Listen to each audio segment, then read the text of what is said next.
안녕하세요. 오만과 편견 시청자 여러분. 저는 전총, 저는 연변입니다. 오늘도 저희 채널을 찾아주셔서 감사합니다. 감사합니다. 오늘 또 여러분들과 함께 나누어 볼 다른 이야기는요. 얼마 전 뉴스에 나왔죠. 저도 그 뉴스를 보면서 굉장히 적지 않은 쇼크를 받았는데요. 아들이 죽은 후에 54년 만에 나타난 생모가 아들의 사망 보험금을 받기를 원해서 소송 중에 있다라는 뉴스입니다. 죽은 아들의 누나, 그러니까 어떻게 보면 그 생모의 딸이죠. 그 생모의 딸이 생모의 어쩌면 너무나 비양심적이고 파렴치한 그런 행동에 분노하면서 구하라법을 만들어야 된다라고 얘기를 하고 있는데요. 이 뉴스 어떻게 보셨어요? 저는 이제 우리 구독자분들께 솔직히 말씀드리면 저는 사실 구하라법 얘기를 처음 했을 때만 해도 이렇게 돼도 되나? 이런 생각을 했습니다. 상속 제도를 완전히 변경하는 건데 저는 언제나 이제 원칙은 그대로 두고 예외를 좀 더 붙여보자, 예외를 만들어보자 라는 생각을 가지고 있기 때문에 이렇게 그러면 기준으로 어떻게 정할 것인가? 언제부터 못 만났을 때? 안 찾았을 때?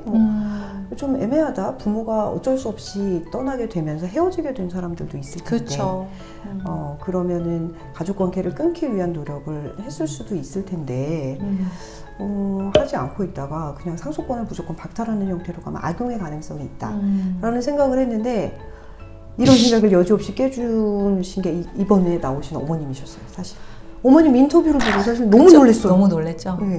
진짜 네. 많이 충격을 받으셨을 것 같아요. 다른 분들도. 네. 혹시 안 보신 분들 이렇게 계시면은 좀 한번 찾아서 한번 보시면 좋을 것 같아요. 것 같아요. 네. 나도 이런 엄마가 있을 수도 있구나. 그래서 가족에게 화를 내고 엄마에게 화를 내고 가족을 깨트리고 싶다는 그 분들의 분노가 이런 분이라면 가능할 수도 있겠다는 생각이 솔직히 들기도 했어요. 너무나 안타깝지만 이런 엄마도 있다는 현실에 네. 좀 마음은 아팠어요. 네. 네. 게다가 좀 제 기본적인 생각 중에는 좀 연세가 있으신 어머님들은 많이 아이들을 위해서 희생하고 그렇죠. 싶어 하신다라는 생각을 많이 갖고 있었는데 역시 예외가 있다.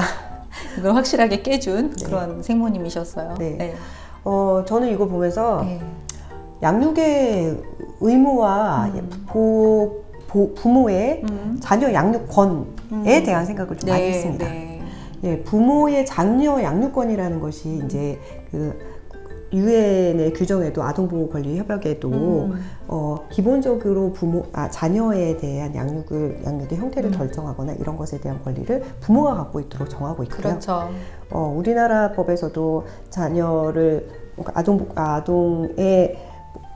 아동의 복지를 결정할 때 있어서 부모가 이런 권리를 갖는 것으로 규정하고 있는데 교육과 관련해서 그런데 이게 순수한 권리는 아니죠.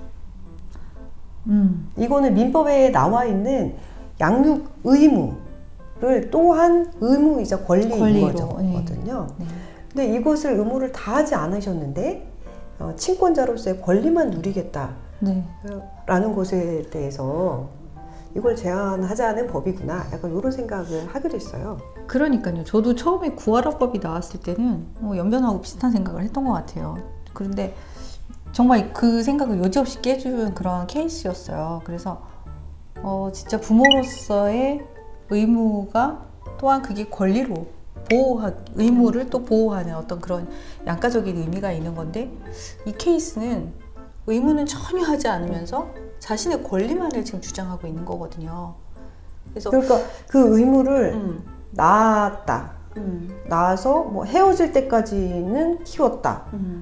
그거라고 생각하시는 것 같아요. 죽이지는 않았다? 그럼 당연히 해서는 안 되는 거니까 그거는 뭐 의무를 이행했다고 보실 수도 없는 거예요. 그리고 이 누나가 주장하신 것처럼 정말 이게 내가 너무나 이 헤어짐, 자녀들과의 헤어짐이 너무나 안타깝고 그랬다 그러면 45년 동안 접촉이 있었어야죠. 어떤 형태로든 민망해서라도 못 찾아가실 수 있다라고 최대한 선회를 해봅니다. 저는 궁금한 게 이게 보험금 청구가 보험이 들어있는지는 어떻게 하셨는지 모르겠어요. 그러게요. 네. 저도 그 생각이 했어요. 사실 가족이 이제 사망하면 계약을 확인해 볼 수 있는 제도가 있긴 한데 이걸 아셨더라도 상속을 포기하시는 방안을 취하셨어야 되는 게 아닐까 그런 생각을 가지게 되는데 오히려 당당하게 이제 나에게 권리가 있다라고 하시는 걸 보면서 사실 그 생각도 많이 했어요. 저희가 사실 아동의 인권, 청소년의 인권 너무 강하게 인정하는 것이 부작용이 있을 수 있다라고 말씀드리는 이유가 아직 책임의 범위를 모르는 자녀들에게 권리를 너무 크게 가르쳐버리면 밸런스가 안 맞는다. 그렇죠. 의무를 다 하는 사람에게 주어지는 권리의 제한 부분이 적용이 안 된다고 했는데 이분에게도 부모에게도 똑같은 말씀을 들을 수밖에 없다라는 생각을 네. 하게 됩니다. 네네. 예, 생계가 어려워지기 때문에 자녀들을 데리고 동반 자살 하시는 분들 계시잖아요. 이제 그렇죠. 동반 요즘에 자살이라는 너무 큰 말도 문제죠. 없애버리자. 맞아요. 뭐 이런 동반 얘기. 자살 말이 아닌 거죠. 사실 저 네. 엄밀하게 얘기하면 먼저 살해하고 이제 그렇게 하는 거니까. 그러니까 이런 얘기가 나오는데 부모가 부모로서의 의무를 다하는 것, 부모의 양육의 권한으로서의 친권을 주장하는 것은 서로 같이 조화롭게 이루어져야 된다라는 말씀을 좀 드리고 싶어요.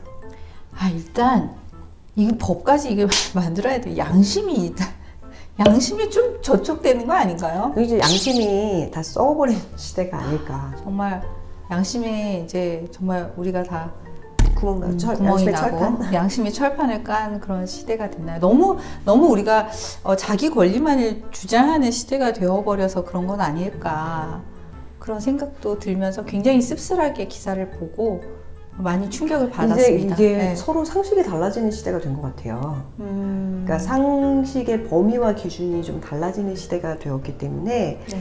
그리고 무엇보다도 다른 사람 눈치 보지 마. 예, 다른 사람이 뭐라 그러는 게 무슨 상관 있어. 이렇게 우리가 서로에게 얘기하잖아요. 자녀들에게도 얘기하고. 근데 그게 양심과 상식을 갉아먹는 존벌레 같은 거라고 생각해요. 우리가 상대방을 배려한다는 것은 약간의 눈치를 보면서 그렇지만 그쵸. 너무 심한 오지랖에 대해서는 무시할 줄도 알면서 그게 사실 자존감이잖아요. 그렇죠. 자기한테 불리한 것은 받아들이지 않고 오로지 유리한 것만을 취하는 거. 네. 이런 사회적 행태랑도 관련이 있는 것이 아닐까. 정말 우리가 흔히 모성이라고 하면 어떤 자신을 희생하는 어떤 그런 것들을 많이 생각하는데 그 이미지를 뛰어넘는 그 편견을 뛰어넘는 굉장히 매우 최근엔 많죠. 이기적인 이제 단면을 좀 연세가 보는 것 있으셔가지고 같아서. 저희가 좀 더 충격을 네, 받은 충격을 거지. 받은 것 이거 같아요. 말고 끔찍한 사건들도 많죠. 아주 어린 아기들을 놓고 뭐 남자친구를 만나러 나가는 그렇죠. 그래서 뭐 사실은 모양은 아이들이- 같은 거예요. 맞아요. 그렇죠. 그래서 인간의 이기적인 또 한 단면을 보는 것 같아서 굉장히 씁쓸하고 또 충격적으로 기사를 접했습니다. 저는 좀 서로에 대한 사랑과 서로에 대한 배려를 회복하는 대한민국이 되었으면 좋겠다는 생각에서 아까 말씀드렸던 오래된 것을 회복하자는 생각을 좀 가져보는 거고요. 기본적으로 우리가 마음속에 가지고 있어야 할 중요한 가치들이 사라지는 것을 우리가 분노하는 것은 아닌가. 그렇다면 분노만 하지 마시고 내 안에 작아진 것들도 한번 좀 되살리는 계기가 됐으면 좋겠다라는 마음 전해봅니다. 네, 여러분들과 나눌 이야기는 여기까지고요. 지금까지 시청해주신 여러분 감사합니다. 감사합니다.